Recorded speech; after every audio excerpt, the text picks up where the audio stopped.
lot of kicking in my school. We use strikes, punches, elbow, back fist, knife hand strikes. It's important to make sure the arm is conditioned and that the arm is loose, especially at the shoulder, and the wrist lengthened and strengthened is always the way to go. So here's a series of exercises we do just for the arms.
Now this is all very basic stuff, but real skill is built upon basics. So after doing palms up, moving backwards, it's time to do palms down, moving forwards. After that, I'm going to go into the Yi Jin Jing's palm set, and after that, I'm going to clean the nests. Percussive Qigong improves circulation by cleaning out your nests.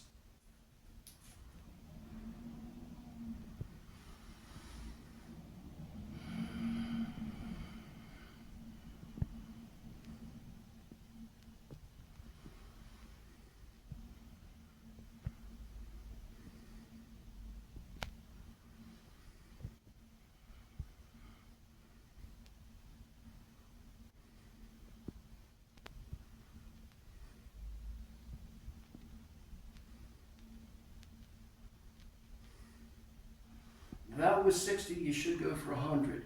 This is the Yi Jin Jing. It's dynamic tension exercise combined with some hard Qigong.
that was the Jing, the palm set. I'll show you the fist set later. Here's cleaning out the nests.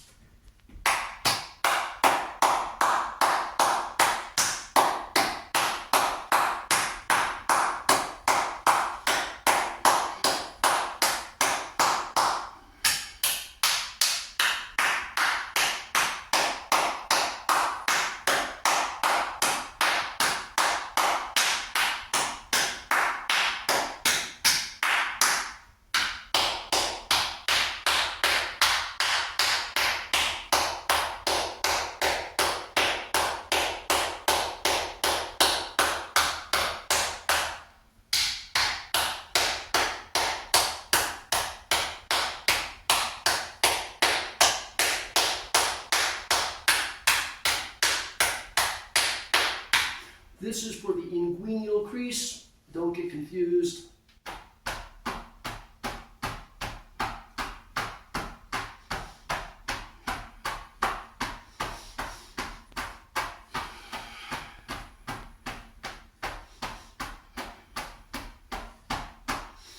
Don't miss. This is for the back of the knee.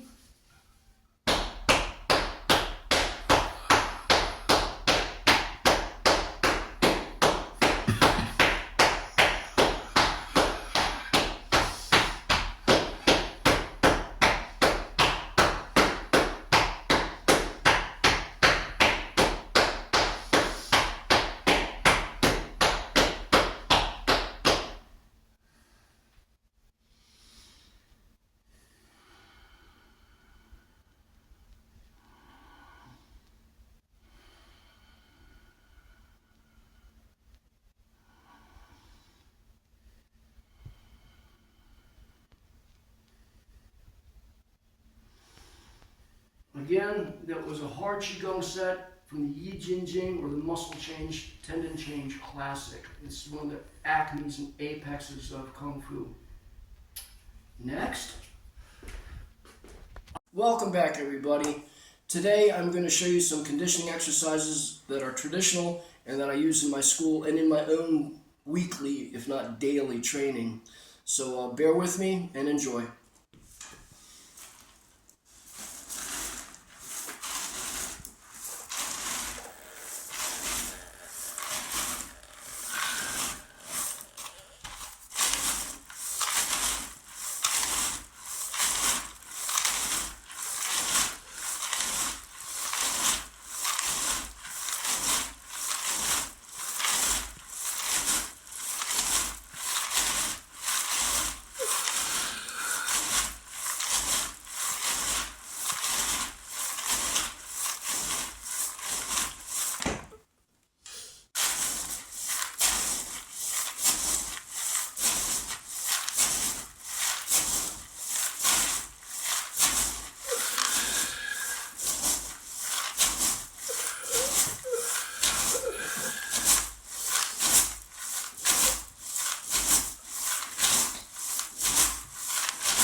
So the purpose of this is to develop strength in the fingers and the forearms, and to enhance your ability to trap an opponent's incoming punch. So it would be a deflection, a check, and a catch, which we will demonstrate here shortly. In addition to using the corn to develop the forearm and finger strength, we also use a wooden dowel.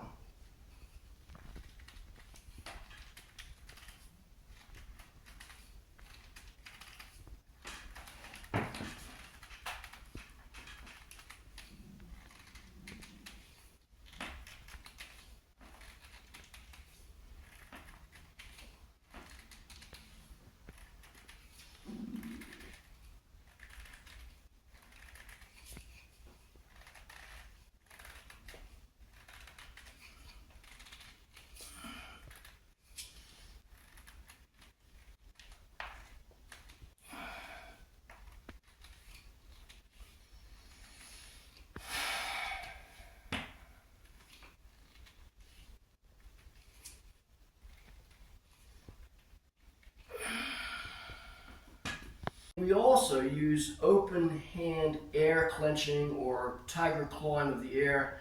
You'll get the picture.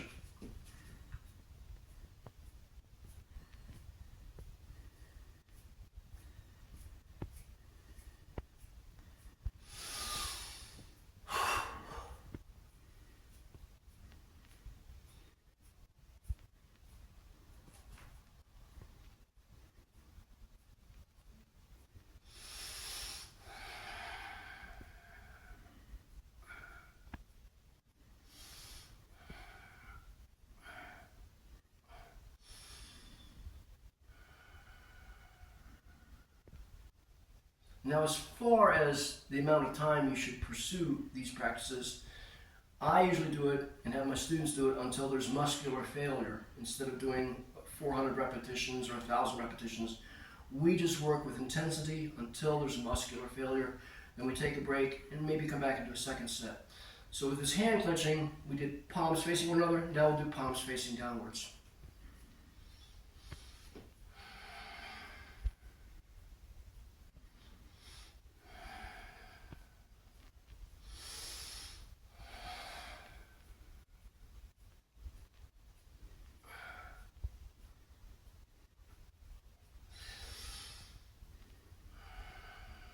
Which you will find increasingly difficult as you progress through the series of exercises. The last one in this particular series is palms up. Let's see if I can do 5 or 6.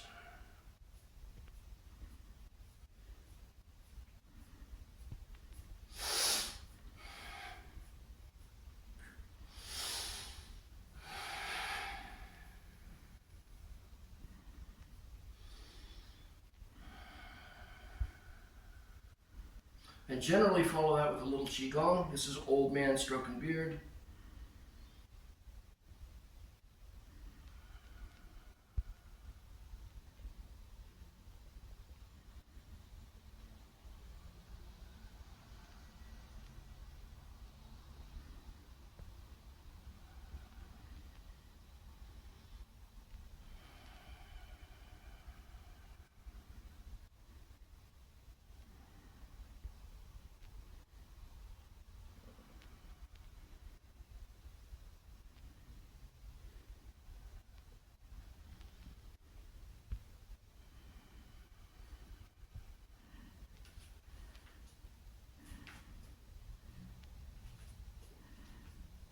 Clenching exercises, we also do some exercises to enhance punching power.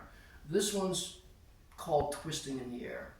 So I make a fist and I just twist my arms up and down with dynamic tension.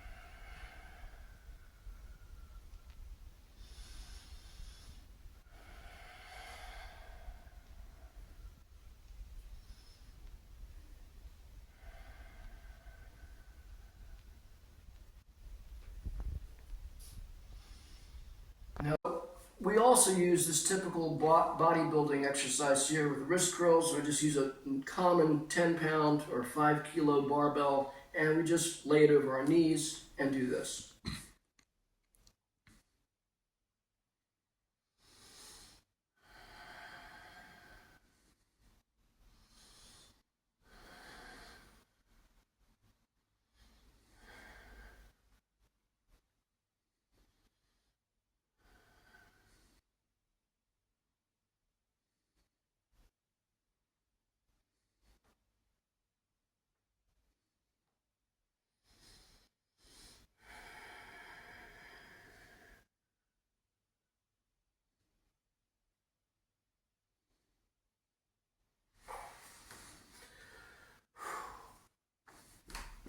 The forearms it's a really good idea to strengthen the shoulder girdle, the chest, and the tricep area. And for that reason, I use these handlebars.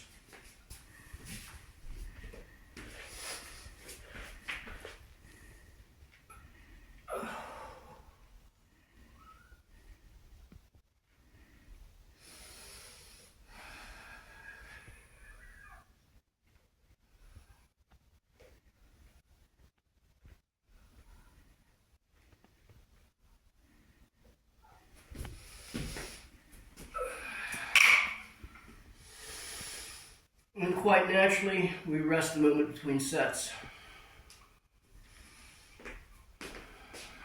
Welcome back. So along with push-ups, I usually use kettlebell to do some upright rows. It's one of my favorite exercises, but I like working the trap muscles.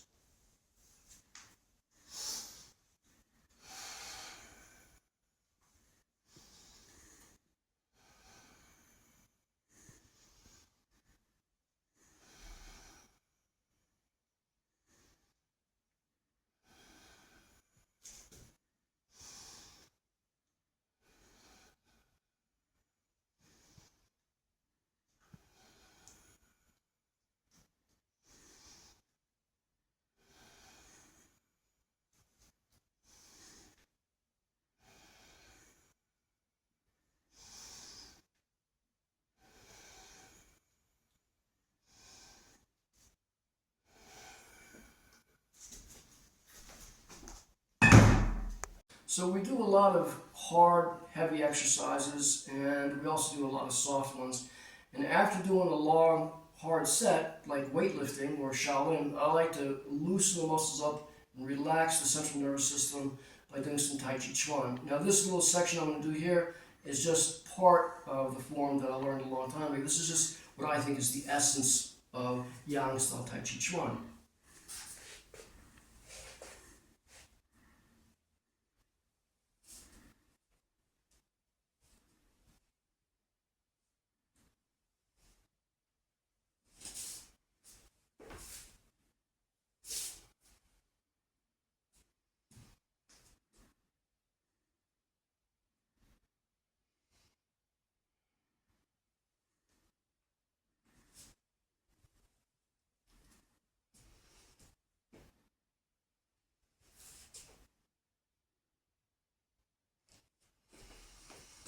So what I just showed you is just a small portion of the form. The form we practice has 108 movements to it and takes anywhere between 20 and 30 minutes to an hour to perform. I use that little section because I think that contains the 4 important parts of Tai Chi Chuan, which are roll back, press, large roll back, and push. Small roll back, press, large roll back, and push.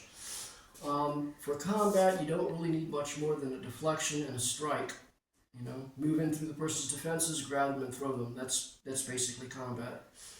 But yeah, as you get older, you got to find something to do, and you can't keep doing Shaolin in your 70s. Welcome back. So the essence of what I teach is basic common sense combat skills.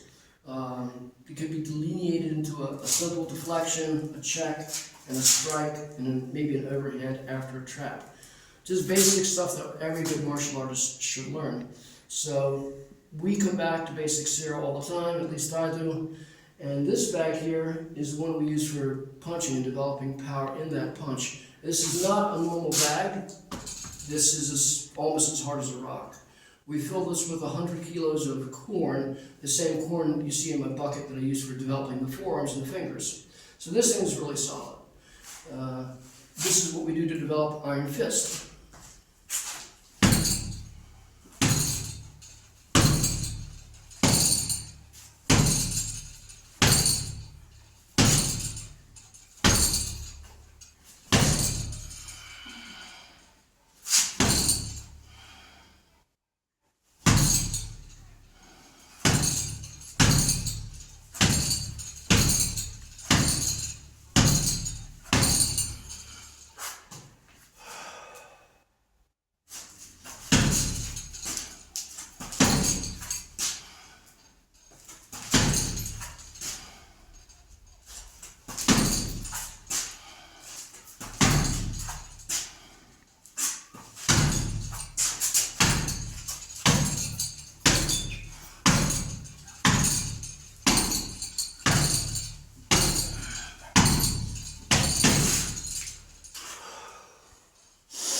That will give you a cardiovascular exercise for your heart will work out. And that's about 10 times faster than you should train. This is how it actually should be done.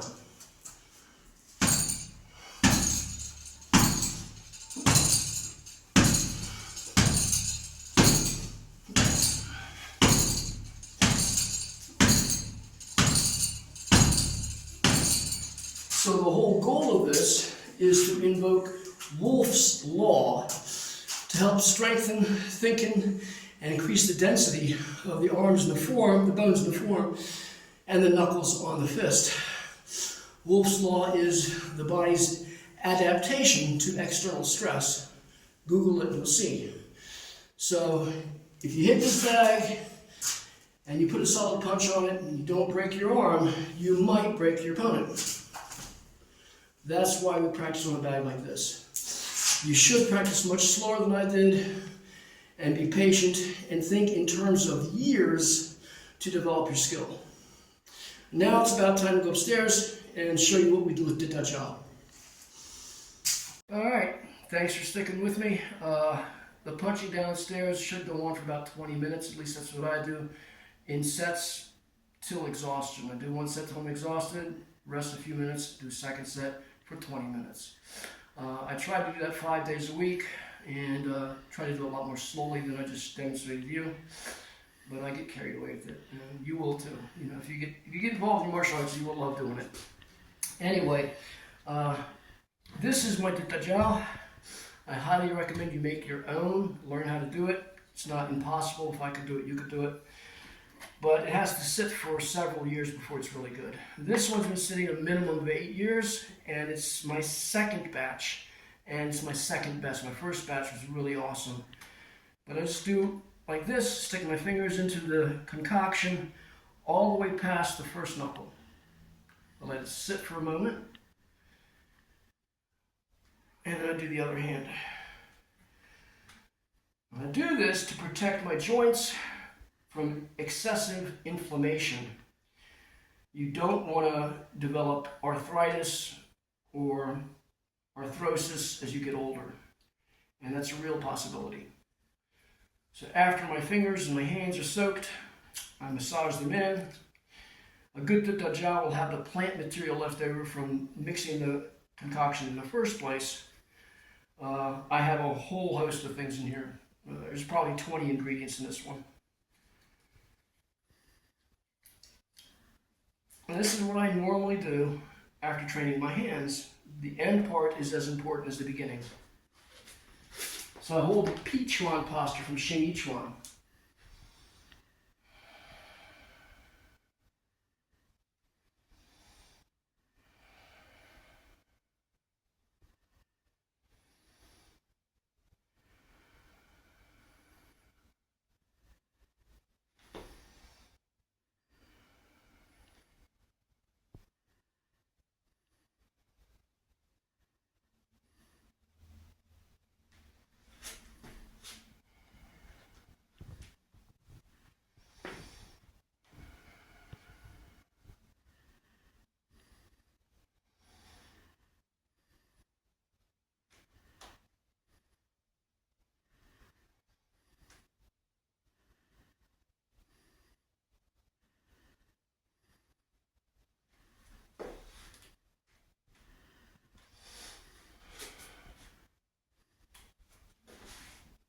Now, I hold the Pichuan, that's Pichuan from Ching, and I'll hold that posture to increase the flow of qi into the hands.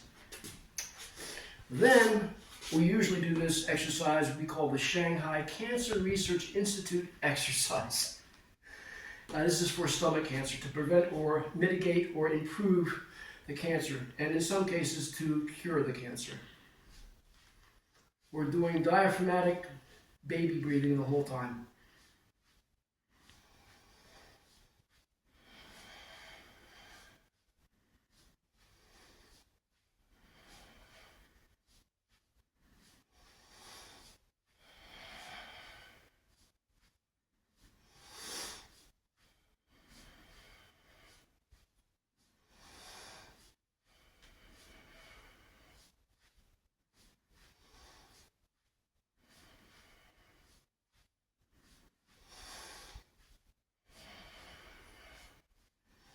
Now, the reason we do this is to increase the qi. The exercises in Kung Fu normally are done slowly and mindfully with a great deal of conscious effort, always focusing on the Dantian and the promotion and circulation of the qi energy. That's what separates Chinese boxing from most other styles of fighting. Speaking of which, remember, Kung Fu means time and intense effort invested to obtain a very difficult to obtain goal. And boxing is one of the highest goals you can obtain. If you get there in 3 or 4 years, if you think you got there, you're probably kidding yourself. If you're training for 10, 20, 30 years, you probably have something. And to conclude, I'm going to show you how we do Jianzhong. We do it on 2 legs, and we do it on 1 leg. And I'm going to alternate back and forth between 2 legs and 1 leg as much as I can possibly handle it. And the last thing I'm going to show you is called Searching for the Moon. It's another Qigong exercise to replenish the Qi in the body and to consolidate it in the Dantian. This is Jianzhong.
Now, single leg Jianzhong.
Now I'm going to show you belly breathing. We can stop for a second. An all-important aspect of Qigong, whether it's hard Qigong or soft Qigong, is the breathing pattern.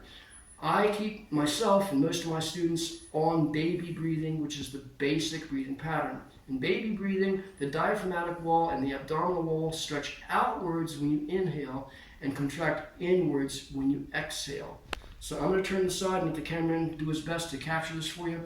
But it is so important. You should do this every day, all day long. But in Qigong, it is essential. Inhale, expand, outwards, contract inwards. Outwards, expand, inhale, expand, outwards. So.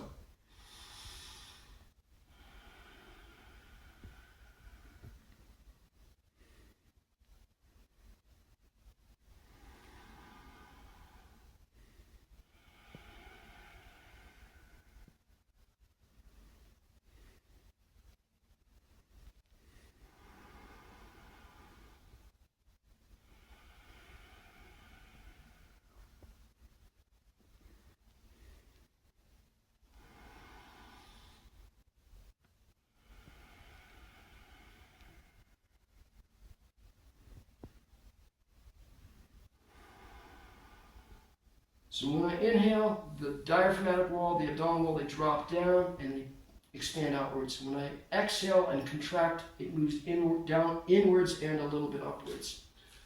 I hope you caught that. You're really going to get it when you practice it. I've been practicing this breathing pattern since I was 14. This last exercise is a really important Qigong exercise that replenishes the energy in your body and helps store everything in the dantian. This is called searching for the moon at the sea bottom.